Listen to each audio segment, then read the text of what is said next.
नमस्कार मित्रांनो, पारू पुढील प्रोममध्ये आता सुरू होतो डोळे बघायचा कार्यक्रम।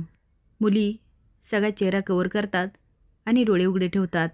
प्रत्येक मुलगी आदित्यसमोर जाते, पण आदित्यला बघून फिदाच होते। काही मुली तर आदित्यला डोळा पण मारतात।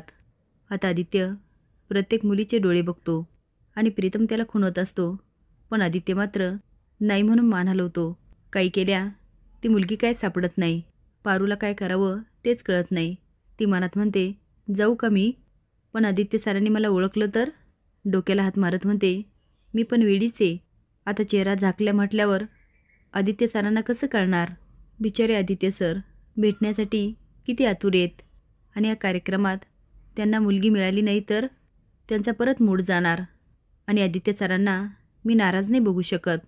आता पारू वेगळा ड्रेस घालते, ओढणीने पूर्ण चेहरा झाकते, फक्त डोळे उघडे ठेवते।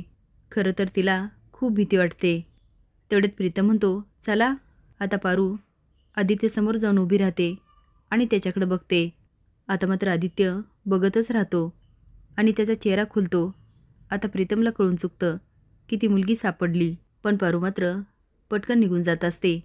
आता आदित्य धावतच जातो आणि आवाज देतो, एक्सक्यूज मी मॅम, मला तुमच्याशी जरा पर्सनल बोलायचं होतं। जेव्हापासनं तो लोबो आला तेव्हापासून मी त्या डोळ्याशी सतत बोलतोय। मला हा डोळ्यामागचा चेहरा बघायचा आहे। पारू त्याच्याकडे बघते आणि जायला लागते। आदित्यचं लक्ष तिच्या पायाकडे जातं आणि त्याला आठवतो तो क्षण। त्याने पारूच्या पायामध्ये चोरून पैंजण घातलेले असतात। त्या पारू बोललेली असते, आदित्य सर, हे पैंजण तुम्ही आणले ना? तुम्हीच माझ्या पायात घाला।